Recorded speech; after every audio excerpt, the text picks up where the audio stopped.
ಅಮ್ಮ, ನೀವು ಟೀಸರ್ ನೋಡಿದಾಗ ಹೇಗೆ ಅನ್ನಿಸ್ತು? ಆ್ಯಕ್ಟಿಂಗ್ ಮಾಡ್ತೀನಿ ಅಂತ ಹೇಳಿದಾಗ ಒಂದು ಖುಷಿ ಆಯಿತು, ಟೀಸರ್ ನೋಡಿದಾಗ ಅವ್ರು ಆ್ಯಕ್ಟಿಂಗ್ ನೋಡಿ ಹೇಗೆ ಅನ್ನಿಸ್ತು? ಏನಾದರೂ ಕಿವಿ ಮಾತು ಹೇಳಿದ್ದೀರಾ? ಖುಷಿ ಆಯಿತು, ಇನ್ನೂ ಚೆನ್ನಾಗಿ ಮಾಡ್ಬೋದು ಅಂತ ನಾನು ಅವ್ನಿಗೆ ಕಿವಿ ಮಾತು ಹೇಳಿದೆ. ಇನ್ನೂ ಚೆನ್ನಾಗಿ ಮಾಡ್ಬೋದು ಅಂತ.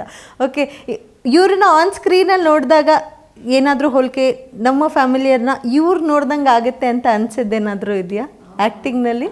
ಗಡ್ಡ ಬಿಟ್ಕೊಂಡಿರೋದು ನೋಡಿದ್ರೆ ಅಪ್ಪಾಜಿ ಇದು ಫಸ್ಟ್ ಪಿಕ್ಚರ್ಲಿ ಕಾಣಿಸ್ತಾ ಇದ್ರಲ್ಲ ಹಂಗೆ ಕಾಣಿಸ್ತದೆ. It's a best compliment. ಖುಷಿ ಆಯ್ತಾ? ಹೌದು, ನಮ್ಮ ಅಮ್ಮನೂ ಹೇಳಿದ್ದಾರೆ. ನಮ್ಮ ಚಿಕ್ಕಮ್ಮನೂ ಒಂದ್ಸಲಿ ಇದು ಆ್ಯಕ್ಟಿಂಗ್ ಎಲ್ಲ ಬರೋಕ್ಕೆ ಮುಂಚೆ ಒಂದ್ಸಲಿ ನೋಡಿದೆ, ಹೇಳಿದೆ ಸೇಮ್ ಅಪ್ಪಾಜಿ ಥರ ಕಾಣ್ತೀಯ ಇದು ಬೇಡ್ರ ಕಣ್ಣಪ್ಪ ಪಿಕ್ಚರಲ್ಲಿ ಅಂತ. ಅಫ್ಕೋರ್ಸ್ ಮೇಡಮ್, ಅದಕ್ಕಿಂತ ದೊಡ್ಡ ಕಾಂಪ್ಲಿಮೆಂಟ್ ನನಗೆ ಬರೋಕ್ಕೆ ಸಾಧ್ಯನೇ ಇಲ್ಲ ಅಂತ ನಾನು ಅಂದ್ಕೊಳ್ತೀನಿ. That's nice. ನಿಮ್ಮನ್ನೇ ನಾನೊಂದು ಪ್ರಶ್ನೆ ಕೇಳಬೇಕು. ನಾ ಹೇಳುವಂಥ ವ್ಯಕ್ತಿಯಲ್ಲಿ ಏನನ್ನು ನೀವು ಸ್ಟೀಲ್ ಮಾಡ್ತೀರಾ ಅಂತ, ಬಿಕಾಸ್ ಜನಕ್ಕೆ ಇದು ಒಂಥರ ಕ್ಯೂರಿಯಸ್ ಹೊಟ್ಟಾಕಬೇಕು. ಓಕೆ, ದ ಫಸ್ಟ್ ಈಸ್ ನಮ್ಮ ಸೂಪರ್ ಶಿವರಾಜ್ ಕುಮಾರ್ ಸರಿಂದ ಶುರು ಮಾಡೋಣ. The energy and commitment madam. Energy commitment. Okay, Appu sir ಇದು dance stunts. Dance stunts. Yes. Okay, Vinay ಅವನ ಫೇಸಲ್ಲಿ ಇದರಲ್ಲಿ ಒಂದು ರಾನೆಸ್ ಇದೆ, ಭಾಳ ಒಂದು ರಾನೆಸ್ ಇದೆ. ಅದನ್ನು ವಿನಯಿಂದ ಯುವಯಿಂದ ಅವನ ಧೈರ್ಯ, ಅವನ ಕರೇಜ್.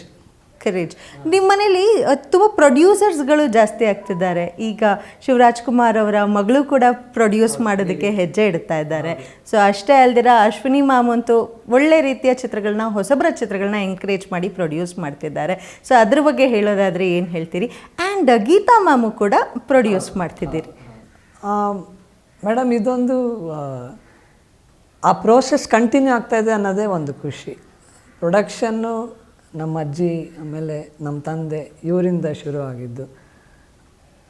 ಅವರಾದಮೇಲೆ ಅದನ್ನು ಆ್ಯಸ್ ಎ ಲೇಡಿ ಪ್ರೊಡ್ಯೂಸರ್ ನಮ್ಮ ಅತ್ತೆಯರಿಬ್ಬರು ಅದನ್ನು ಕಂಟಿನ್ಯೂ ಮಾಡ್ತಾ ಇರೋದು ನನಗೆ ಭಾಳ ಖುಷಿ ಇದೆ.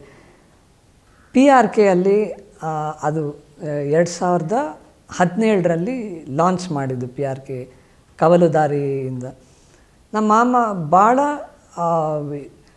ಇದಾಗಿ ನಂದು ಫಸ್ಟು ನೋಡೋಣ, ಆಮೇಲೆ ಬೇರೆಯವ್ರನ್ನ ಹಾಕ್ಕೊಂಡು ನಾನು ಸಿನಿಮಾ ಮಾಡಬೇಕು ಅನ್ನೋ ಒಂದು ಆ ಥಾಟ್ ಇದೆಲ್ಲ ನನಗೆ ಭಾಳ ಖುಷಿ ಕೊಡ್ತು.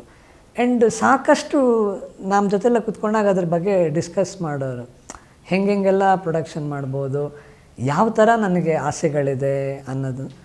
ಆ ಲೆಗಸಿನ ನಮ್ಮ ಅತ್ತೆ ಈಗ ಕಂಟಿನ್ಯೂ ಮಾಡೋಕ್ಕೆ ಕೊಟ್ಟಿರೋದು ಭಾಳ ಖುಷಿ ಇದೆ. ಹಾಗೆ ಗೀತಾ ಆರ್ಟ್ಸ್ ಮೂಲಕ ಫಸ್ಟು ವೇದ, ಆಮೇಲೆ ಈಗ ಭೈರತಿರಣಗಳು 2, ಮತ್ತು ಇದಾದಮೇಲೆ A ಫಾರ್ ಆನಂದ್ ಅನ್ನೋ ಒಂದು ಸಿನಿಮಾ ಕೂಡ ಈಗ ಅನೌನ್ಸ್ ಆಗಿದೆ. A ಫಾರ್ ಆನಂದ್ ನನಗೆ ಸ್ಪೆಷಲ್, ಯಾಕಂದರೆ ಡೈರೆಕ್ಟ್ರ್ MG ಶ್ರೀನಿವಾಸ್ ನಾನು ಒಟ್ಟಿಗೆ ಓದ್ದವರು ಕಾಲೇಜ್, ಶೇಷಾದ್ರಿಪುರಂ ಕಾಲೇಜಲ್ಲಿ. ಸೊ ಈವನ್ ಮೋರ್ ಸ್ಪೆಷಲ್ ಆಯಿತು ನನಗೆ ಅದು. ವೇದ, ಎಸ್ಪೆಷಲಿ ವೇದ ಅವರ 125ನೇ ಸಿನಿಮಾ, ಅದರಲ್ಲಿ ಕಂಪ್ಲೀಟ್ಲಿ ಒಂದು ಫೀಮೇಲ್ ಸೆಂಟ್ರಿಕ್ ಸಬ್ಜೆಕ್ಟ್ ತೊಗೊಂಡಿದ್ದಲ್ಲ, ನಾನು ಭಾಳ ಹೆಮ್ಮೆ ಪಡ್ತೀನಿ ಮೇಡಮ್. ಅದು ನನಗೆ ಈಗಲೂ ಆ ಸಿನಿಮಾ ನೋಡಿದ ಎಕ್ಸ್ಪೀರಿಯೆನ್ಸ್ ನಾನು ಮರೆಯೋಕ್ಕಾಗೋದೇ ಇಲ್ಲ. ಅದಕ್ಕೆ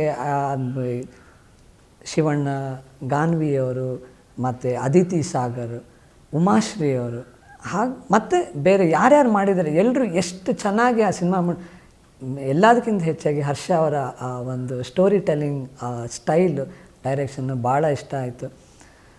ಈಗ ಅದಾದಮೇಲೆ ಮತ್ತೆ ನಿವಿ ಕೂಡ ಫೈರ್ಫ್ಲೈ ಮೂಲಕ ಆ್ಯಸ್ ಅನ್ ಇಂಡಿವಿಜುವಲ್ ಪ್ರೊಡ್ಯೂಸರ್, ಮುಂಚೆ 2 ಇದು OTTಗೋಸ್ಕರ ಅಂತ 2 ಮಾಡಿದರು. ಅದಾದಮೇಲೆ ಈಗ ಆ್ಯಸ್ ಅ ಫಿಲ್ಮ್ ಪ್ರೊಡ್ಯೂಸರ್ ಆಗಿ ಫಸ್ಟ್ ಫೈರ್ಫ್ಲೈ ಆಲ್ಮೋಸ್ಟ್ ರೆಡಿ ಇದೆ, ಅದು ಸಿನಿಮಾನು. ಸಾಕಷ್ಟು ನಾವು ಸೇರಿದ ಒಂದು ಚೂರು ಮಾತಾಡೋಣ, ಆಗಲೇ ಹೇಳ್ದಂಗೆ ಜಾಸ್ತಿ ಸಿನಿಮಾ ಬಗ್ಗೆ ಮಾತಾಡೋಕ್ಕೆ ಹೋಗಲ್ಲ, ಒಂಚೂರು ಖುಷಿ ಇದೆ, ಭಾಳ ಖುಷಿ ಇದೆ ಎಲ್ಲರೂ ಸಿನಿಮಾದಲ್ಲಿ ಇನ್ವಾಲ್ವ್ ಆಗಿರೋದು. ಇದು ಬೇರೆಯವರು ಬೇರೆ ರೀತಿ ಇದನ್ನು ತಿಳ್ಕೊಬೋದು, ಮಾತ್ರ ನೀವೇ ಮಾಡಬೇಕು, ಅದ್ರ ಬಗ್ಗೆ ನಾನು ಕಾಮೆಂಟ್ ಮಾಡೋಕ್ಕೆ ಹೋಗಲ್ಲ. ಬಟ್ ಆದರೂ ನಮ್ಮವರೆಲ್ಲ ಏನೋ ಒಂದು ಮಾಡಬೇಕು ಅನ್ನೋ ಒಂದು ಎಫರ್ಟ್ ಹಾಕಿ ಆ ಯೋಜನೆಗಳು ಮಾಡ್ಕೊಂಡು ಮುಂದೆ ಬರ್ತಾರೆ, ನನಗೆ ತುಂಬ ಖುಷಿ ಇದೆ ಮೇಡಮ್. ಗ್ಯಾರಂಟಿ ನ್ಯೂಸ್, ಸುದ್ದಿ ಖಚಿತ, ನ್ಯಾಯ ನಿಶ್ಚಿತ.